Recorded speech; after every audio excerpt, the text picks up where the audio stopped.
Si on n'est pas prêt à ça, alors on est en risque. Voilà, c'est ça. Pourquoi cela met autant le feu aux poudres ? Non, mais je crois qu'il faut débrancher le déconomètre. D'habituellement, moi, j'ai grand respect pour les grands de l'armée française, mais là, le pauvre devait être en mission secrète envoyée par l'Élysée pour essayer de combler le vide de la vie politique actuelle, parce que on nage en plein délire. C'est très intéressant de comprendre pourquoi on nage en plein délire. Moi, je peux vous dire, mes enfants, ils partiront pas faire la guerre pour défendre l'Ukraine. Et puis, j'en ai marre qu'on me dise que sous prétexte qu'on veut la paix, on est munichois et défaitiste. Une guerre avec la Russie, c'est quoi? C'est 400 millions de morts, c'est ça qu'on veut? Non, mais on est malade. Donc, il faut arrêter. Les enfants, c'est les soldats. Non, mais attendez, ça va. Bon, pitié. Il faut débrancher le déconomètre. La vérité, c'est que et c'est très dangereux ce qu'il dit, ce monsieur. C'est extrêmement dangereux. Pourquoi? Parce que quand la politique est complètement vide, et on a déjà connu ça, Margot, quand la vacuité est totale dans le monde politique, il n'y a pas une idée, ni à l'Assemblée, ni à l'Élysée. Il n'y a rien. Et donc, quand la politique est complètement vide, et je ne cesse d'essayer d'expliquer ça, c'est pas l'ami qui fédère, c'est l'ennemi qui fédère. Voilà. Donc on s'invente un ennemi. Alors Poutine va aller jusqu'à Lisbonne, c'est bien sûr. Évidemment, il va prendre Berlin. Voilà. Il va nous faire la guerre. Bon. Et on s'invente un ennemi parce que l'ennemi est fédérateur. C'est la thèse défendue par Carl Schmitt dans un livre très important qui s'appelle la notion de politique, le concept de politique en allemand. Et donc Carl Schmitt expliquait que l'ennemi rassemblait les gens beaucoup plus que l'ami. Et c'est comme ça d'ailleurs que Hitler a inventé l'antisémitisme, parce que l'ennemi, le juif, c'est très intéressant. Le juif, c'était à la fois le juif Rothschild, c'était à la fois les États-Unis, le capitalisme américanisé international, et c'était aussi le judéo-bolchevique. Donc Hitler invente ça, l'ennemi c'est le juif, hein, à la fois le capitalisme et le communisme, voilà. Mais là, on s'invente un ennemi plutôt que d'essayer de faire la paix, comme Trump essaye de le faire, peut-être très maladroitement, mais au moins il essaye. On nous traite de munichois et de défaitistes sous prétexte qu'on n'a pas envie d'avoir 400 millions de morts en Europe. On ne peut pas dire que la Russie est un allié, Luc Ferry. J'ai pas dit que c'était un allié, je dis que c'est pas un ennemi.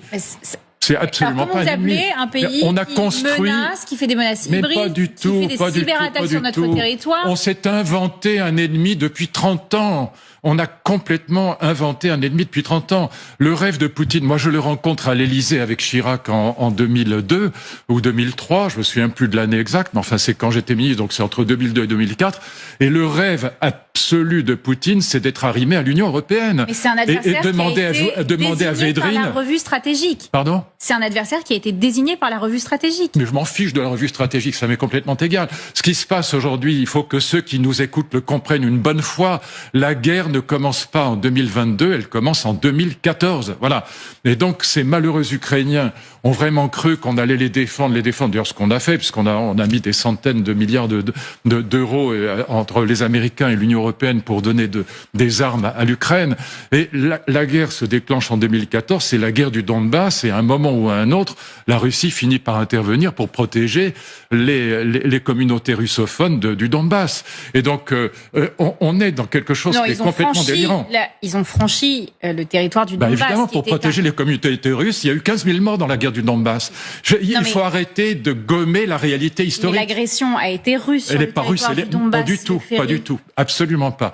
L'agression, c'est d'abord la guerre du Donbass. La guerre du Donbass, elle commence, je rappelle toujours cette histoire, en 2014, quand il y a la révolution Maïdan, on dégage Yanukovych, qui était en effet un polichinelle pro-russe, on le dégage. C'est parfaitement le droit des Ukrainiens, c'est un coup d'État, mais pourquoi pas, il est légitime. Mais après, à partir de l'automne, Poroshenko lance cette guerre contre les communautés russophones du Donbass qui se sont déclarées républiques séparatistes. Cette guerre dure entre 2014 et 2022. Donc c'est une sorte de coup d'État dans le Donbass. Je me permets, Luc Ferry, parce que j'étais reporter à ce moment-là, en 2014, dans le Donbass. Le coup d'État n'est pas russe. Et il y a eu des forces séparatistes pro-russes qui ont essayé de s'emparer du Donbass, et les Ukrainiens ont essayé de résister. Mais absolument pas, mais c'est complètement faux.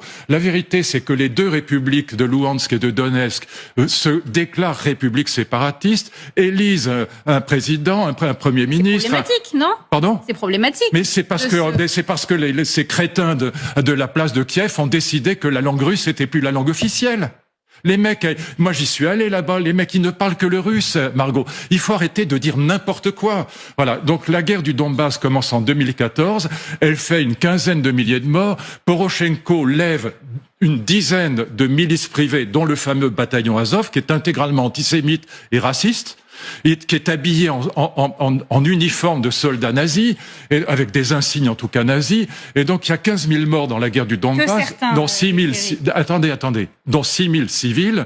Et il y a un moment où Poutine décide d'intervenir en 2022 pour protéger les communautés russophones du Donbass qui sont en effet menacées par Kiev. Voilà. Et mais lisez le livre d'Edgar Morin. Edgar Morin n'est pas un fasciste, il dit exactement ce que je vous dis là. Oui, mais d'une guerre à l'autre. Donc c'est la vérité historique. À nouveau, parce que j'étais sur le terrain à ce moment-là, et j'ai vu des troupes russes se mettre contre les Ukrainiens, essayer de les massacrer sur le territoire du Donbass également. Non, attendez, c'est pas les troupes russes qui déclarent la guerre du Donbass, c'est Kiev qui déclare la guerre du Donbass contre les deux républiques séparatistes de Luhansk et de Donetsk qui se sont déclarées séparatistes. Alors, à partir de ce moment-là, bien sûr que les Russes interviennent, mais je vous signale que les Américains interviennent depuis 1991. Toutes les campagnes électorales anti-russes sont payées par les Américains depuis 91. Donc il faut le dire. Alors je sais que c'est pas politiquement correct ce que je vous dis là, mais c'est la vérité. Lisez le livre d'Edgar Morin, qui encore une fois est tout sauf un fasciste, s'appelle D'une guerre à l'autre. Il a entièrement raison. Et écoutez ce que dit Hubert Védrine, qui n'est pas non plus un fasciste, ce qu'il dit sur la manière dont on a rejeté la Russie vers la Chine depuis 30 ans maintenant. Si Chirac était encore là, il n'y aurait pas eu cette guerre. Alors, ces propos vous appartiennent, je le rappelle, pour la chaîne Luc Ferry. Revenons sur ces propos du chef d'état-major des armées. Est-ce que, au fond, le problème, c'était le fond ou la forme pour vous? Non, c'est les deux, c'est absurde. Voilà, moi je n'enverrai pas nos enfants aller faire la guerre pour l'Ukraine. C'est grotesque. Et donc, qu'est-ce qu'on veut faire? Une guerre avec la Russie, encore une fois, c'est 400 millions de morts qu'on aura si on a une guerre nucléaire. Est-ce que c'est ça que veulent les Français? Mais certainement pas.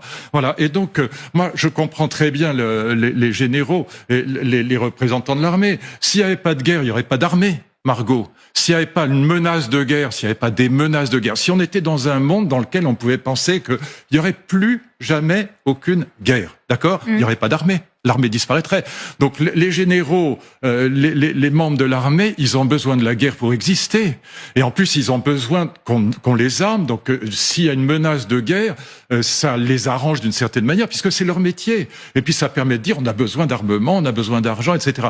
Donc je comprends parfaitement la logique de ce militaire. Je pense qu'il est envoyé, encore une fois, en mission, en commando, si je puis dire, par le président de la République. Parce que le président de la République, il n'a plus que ça pour exister. Mais tous les services de renseignement disent qu'il faut se réarmer massivement. Non, pour exister par pitié, il faut faire la paix. Voilà. Sur la scène internationale, il faut se réarmer face à une Russie, face il faut faire la paix. Voilà, il faut faire la paix. La guerre n'est jamais la solution. Voilà, il faut faire la paix, y compris avec la Russie, parce que je vais vous dire, la Russie, elle va pas déménager de l'Europe, du continent européen.